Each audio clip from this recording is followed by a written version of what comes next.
Mycelia project really came together from a group of artists in Munich who had some initial contact with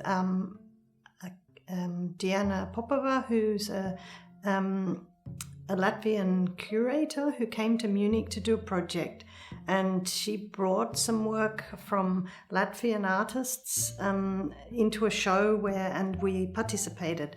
And this inspired us to think we would like to do more projects with Latvian women artists. And so somehow Mycelia was born through this. Diana put us in contact with some Latvian artists from Riga. And then we just started communicating to see if this would be an interesting project. It didn't have a name.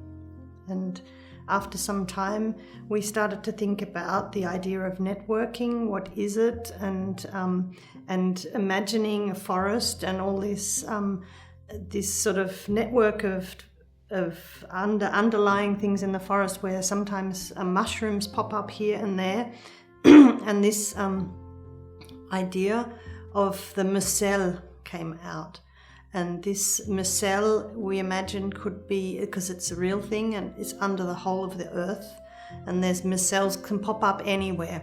And so this first Mycelia is popping up. First it popped up in Munich last year with an exhibition, our first exhibition together. And then now it's popping up in Daugavpils, where we're having our second exhibition, and with completely new work, which has been developed. So when we were wondering about the collaboration, we also thought a lot about how will we do it, and we came up with the idea of these tandems. So one artist from one place, so one Latvian artist with one artist from Munich. And in this way, we would then, basically the names were drawn out of a hat, and sometimes fate is the perfect thing, because I think we all found the perfect artist to work with. And yeah, so then we worked a little bit on our own projects together. We had, as I mentioned, we had an exhibition, the first exhibition in Munich, and it was planned that we would meet the Latvian artists at that time, but the pandemic started. And so we had the exhibition, but without the Latvian artists. So stage 2, we thought, okay, we really want to meet the Latvian artists and work together. We knew we had the potential to come to Daugavpils and work at the Marka Rotko Centre together.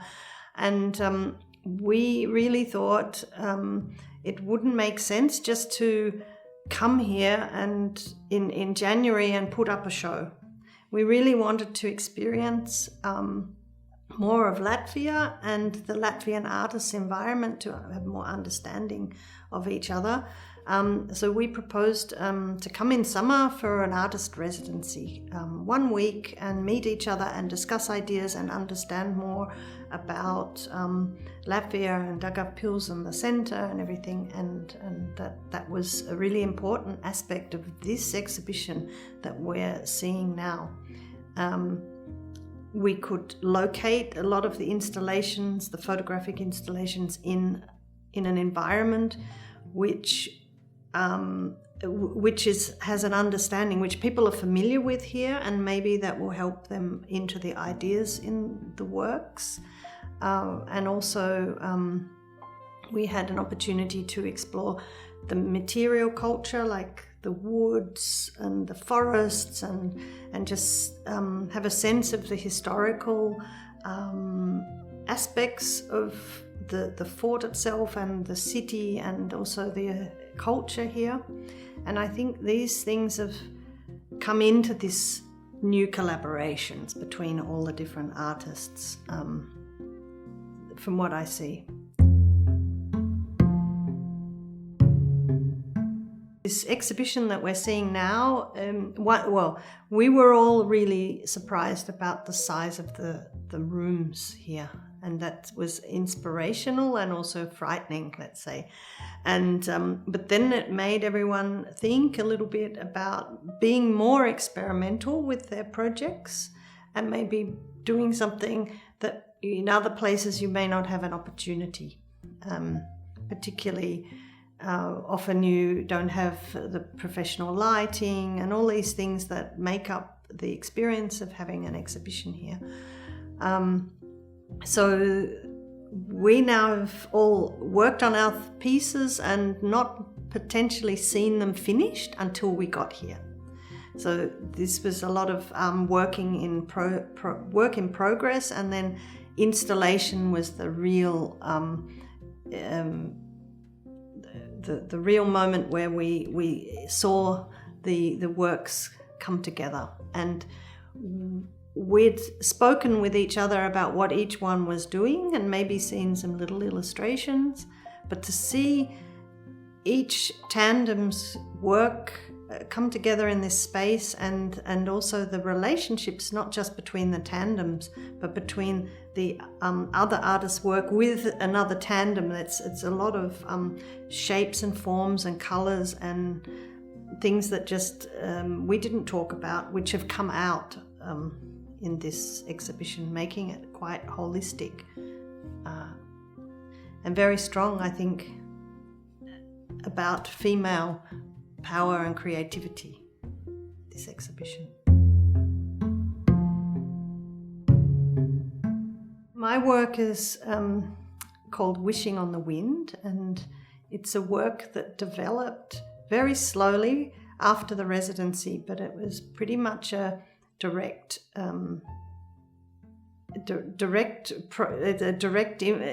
residency had a direct influence on the development of the work. While I was in the residency, there was a flea market on a Saturday out in the courtyard, and I purchased all these abacuses, which are those counting machines, with wood, yeah. And I thought, wow, these are amazing. There's something about these I liked. And also as an object, the idea of being able to interact with these, and they make a sound. And I sort of thought, wow, I'd like to bring something into my work which people locally can relate to in some sort of historical way. But at the same time, I was thinking about women and the history of women across different cultures, and like my experience and maybe the experience of the local women, with all these changes in the political changes always, and this flexibility of women to, political system changes, women sort of keep everything going, food on the table, bread made, working jobs, this sort of thing, and telling stories and passing things on, and this idea of that being something very strong here, but also just the experience of women. I somehow was thinking about these things and came up with this work. Originally I was wanting to use stones, but that was a little bit too complicated. And then I started to really go deeper and deeper into what is it I'm looking for. And I then thought about the idea of this hand work of women and collecting lots of different clay and forming the inside of the hand with the lifeline on all the pieces. And originally I was going to get lots of women to make them, but then again I thought, no, my experience as a woman is also like a symbolic experience of maybe every woman. So I did my hand 200 times, about 200 times, and then I deconstructed the abacus and made it more like an infinity shape, the idea of a forest and this magical place, a bit of a fairy tale, and that you can walk through the forest and you might find this thing and you can move it and play it. And in this building of it, I realized it also looks like a passe-partout, like music. So it's hopefully many-layered work that people can respond to. Every tandem group of artists work quite differently, and Sandra and I worked a lot by talking on WhatsApp and Skype about our ideas, and I just sent her pictures in the process of what I was doing. But one thing we became concrete very early on was that our work is very much about stories and women and stories. So Sandra's work has more women in it, and this forest of flowers and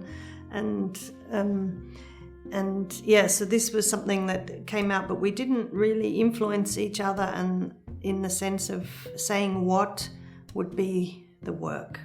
It was more like our process was a discussion and taking things from each other's and somehow including this in our work. But at the moment, when you see their works together, they do have a they do match together in a way. You can see that there's a sort of a, what would you call it, like a symbiosis in some way of speaking to each other, but also very separate ideas.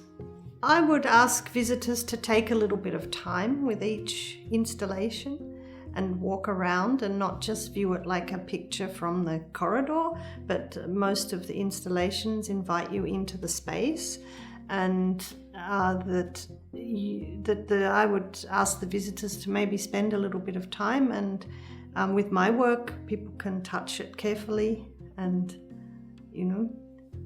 and maybe touch the materials. Other people's work is more to look at and experience the environment that's been created. And so I had asked people to give it a little bit of time and let it sink in